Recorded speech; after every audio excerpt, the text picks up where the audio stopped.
एवढा मान गुरु नको जिल्हाधिकारी साहेबांना 2 मिनिटं येऊन बोला म्हणा. फक्त कोणी 2 माणसं बोला. आम्ही जिंकतो पण येऊन चर्चा करा बस. आणि संबंधित आमच्या हक्काचा पुनर्वसन आमच्या हक्काचा पुनर्वसन आमच्या हक्काचा. पटवारी पाठवला एसडीओने. तर पटवारी काय करणार होता. आम्ही ट्रॅक्टरची व्यवस्था केली. अन्नधान्य सर्व पडून गेलं साहेब. अर्ध्या रात्री पाणी चढलं साहेब. जास्ती दिवसात होतं कमी पाणी पण रात्री अर्ध्या रात्री पाणी चढलं साहेब ते. आणि दरवर्षी आम्ही निवेदन देऊ आम्ही थकलेलो आहोत साहेब. आमचं म्हणणं एवढंच आहे की तुमचा सर्वे तुम्ही करणार होते 2 दिवसामध्ये. तुम्ही म्हणणार होते की ते अधिकारी येणार होते त्या गावात सर्वे करण्यासाठी. कारण की 22 गावाचं नाव सांगतात. परंतु कागदाची अशी स्फोटक परिस्थिती आहे का 358 घरं हे पूर्ण कुजलेले आहे साहेब. त्यासाठी म्हणून मी तुम्हाला म्हटलं होतं की थोडीशी साहेब तुम्ही 5 मिनिटांनी या. त्यांच्या घराची हालत पाहिजे. एवढंच पाणी घुसायचं होतं साहेब. आपाप त्याशी पोरगा एक छोटासा आणला का त्या पोराला तो पडला त्या ह्याच्यामध्ये ढिगाऱ्याखाली तबला साहेब. त्याला काढलं ढिगाऱ्याखाली काढलं. आमचं म्हणणं एवढंच आहे की हे का नेहमी दरवर्षीचं असं का हजारो करोडचं तुम्ही प्रोजेक्ट देतात त्या ठिकाणी. त्या नदी किनाऱ्याला त्याच किनाऱ्या बाजूला तिथं आमचं गाव आहे बसलेलं. त्या ठिकाणी एवढं बाधित होऊन आले लोक. रात्री उठून पडतात. ओढावर येऊन झोपून आले साहेब जनावरांसारखे. हे प्रोटेक्शन वाल पूर्ण बंद केली. त्याच्या फ्लो पूर्ण त्या गावामध्ये जास्तीत काय करावं साहेब. प्रोटेक्शन वाली झाल्यामुळे साहेब पंप हाऊस झाला तुमचा.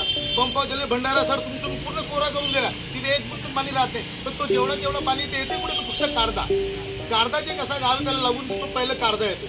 मुख्यमंत्री आले, पालकमंत्री आले, देवेंद्र फडणवीस असताना त्यांनी पाहून गेले. हे आहे की पाठवा. पटेल आले, खासदार आले. मग अजून काय पाहिजे साहेब. पुन्हा का बरं नाही. ब्लू लाईनचे सर्वे करतो बोलले सर्वे हो तहसीलदार आले साहेब. आले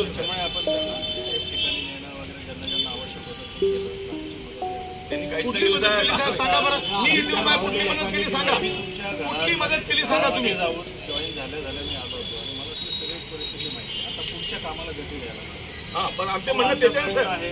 गती मिळाली पाहिजे ना. त्याच्यानंतरच्या डेव्हलपमेंट अशी मागच्या वर्षी मला वाटतं ऑगस्टमध्येच राज्यस्तरावरची जी उच्चस्तरीय समिती असते त्यांनी मान्यता दिलेली आहे. 22 गावांची 7 नंबरचं तुमचं गाव आहे. प्रस्ताव आहे 23 पासून पाठवलेला. पण साहेब अगदी संवेदनशील करता. त्याच्यासाठी एक टप्पा राहिला होता तो म्हणजे आपला सर्वे रेड लाईनचा. त्याची सुद्धा वर्कआउट 26 जूनला झालेली.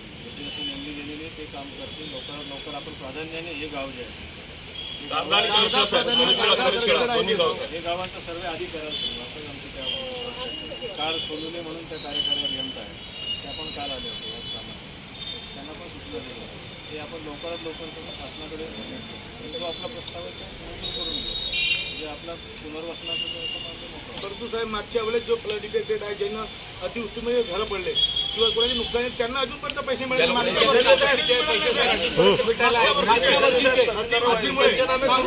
पंचनामे होऊन सुद्धा पैसे मिळाले नाही मागच्या वर्षीचे.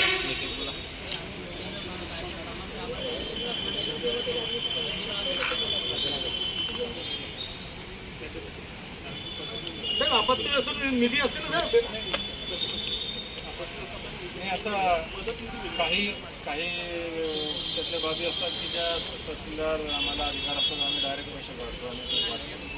काही बाबीसाठी शासनाकडून त्या विषयासाठी स्पेसिफिक निधी यावा. घरांच्या पडझडीचा निधी यायचा मागणी केली का पेंडिंग आहे. मागच्या वर्षीच्या वेळेला नाही आता पंचनामे याला जसं गती देता आपण साहेब रेट एम्प्लॉयमेंटचे सर्वे तुम्ही लगेच उद्या सुरू करा. लगेच सुरू करा जेणेकरून आम्हाला पुनर्वसन पाहिजे साहेब. पुनर्वसन झालं पाहिजे. आपला पूर बाधित नसताना आपला गोष्ट धरणारे बाधित अशा प्रकारचा उल्लेख पण पाहिजे तुमच्या पत्रकारामध्ये साहेब.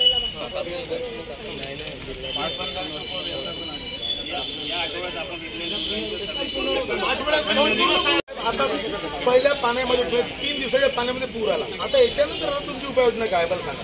म्हणजे आम्ही काय केलं पाहिजे. आम्ही घराच्या बाहेर तिथेच राहू. सामान जाळणार नाही. या पुरामध्ये ते काही लोक बाहेर निघता ऍक्सिडेंट झाला. एक महिला गरुडी समाजाची महिला पडली. भरपूर लागलं. काय करणार सर. किती वेळ म्हणजे 10 यांचा आणि तुमच्या कागदाची गरज आहे की आपल्याला पुनर्वसन पाहिजे बरोबर. या दोन्ही गोष्टींसाठी पण आपल्याला ब्लू लाईन सर्व्हेच लागणार आहे. तो सर्व्हे होणं सगळ्यात पहिले गरजेचं आहे. ती कारवाई ज्यावेळेस आपली झाली त्याच्यानंतर मान्य जिल्हाधिकारी महोदय त्या अनुषंगाने आवश्यक कारवाई पुढची करतीलच. परंतु जोपर्यंत ब्लू लाईन आणि रेड लाईनचा आपला सर्व्हे होत नाही तोपर्यंत आम्ही काहीच करू शकत नाही त्याच्यामध्ये. ही रेग आहे बरोबर. तर त्याच्यासाठी हे रेड लाईन ब्लू लाईनचं सर्वे जो असतो ते DGB थ्रू होतो, ते सॅटेलाईटने होतो. आपण सगळं डिजिटलाइज करणार आहोत. तर त्यासाठी असं खुलं वातावरण पुनर्वसन आमच्या हक्काचं, भूक लागली जेवण द्या.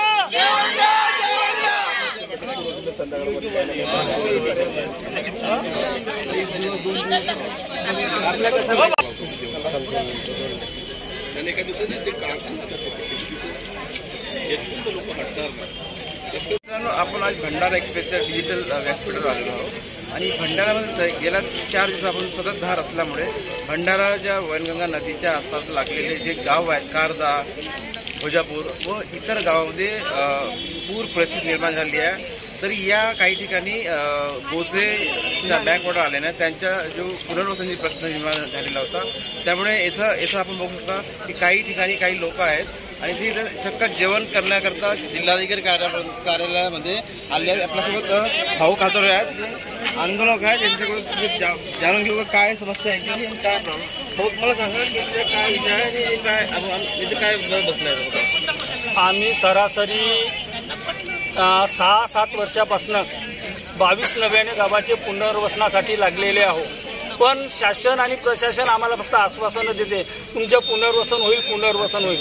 पण आता 3 दिवस सतत पाणी एवढं येऊन राहिलं त्याच्यामुळे आमच्या घरादारामध्ये पाणी घुसलेलं आहे. आणि आता अशी परिस्थिती आहे की त्या घरामध्ये आपण राहू शकत नाही आणि तिथं स्वयंपाक करू शकत नाही. तर म्हणून आमच्या कलेक्टर साहेबांना एवढंच म्हणणं आहे की आमच्या तातडीने पुनर्वसन करण्यात यावा. आणि जेव्हापर्यंत पुनर्वसन होत नाही तेव्हापर्यंत आमची राहण्याची सोय, कारण की आमचे जे घरं जीर्ण झालेले आहेत त्या जीर्ण घरामध्ये आम्ही काय राहू शकत नाही. कधी साप आहे, विंचू आहे, गोम आहे, असं हर सरपटणारे प्राणी येऊन राहिले. तर आमच्या तातडीने पुनर्वसन करण्यात यावा आणि आम्ही 3 दिवसापासून उपाशी आमची जेवणाची सोय करण्यात यावी. म्हणजे तेही आता आमचं दाणापाणी खराब झालेलं आहे.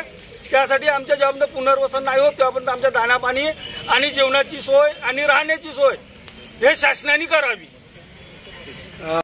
आम्ही इथंच राहू. जेव्हापर्यंत शासन आमची सोय करणार नाही आम्ही इथंच राहू, उपाशी तापाशी राहू.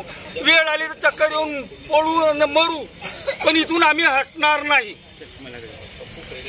आपल्यासोबत आणखी इथं काही महिला आहेत त्यांच्या पण आपण समस्या जाणून घेऊ. चला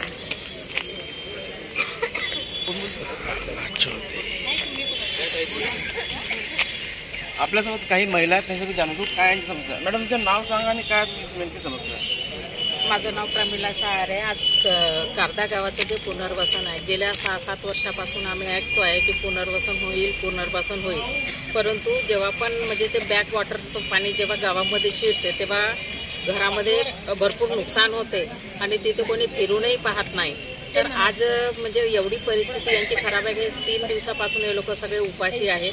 आज घरामध्ये झोपता नाही येत, घरामध्ये वापर नाही करता येत. तर यांनी काय करायला पाहिजे.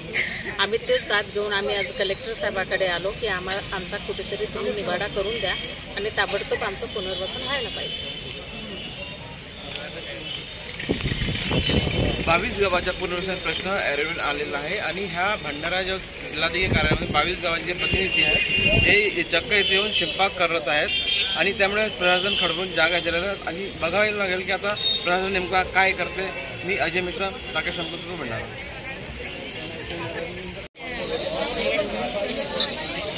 किती आहे समजला का आम्हाला सगळ्यांनी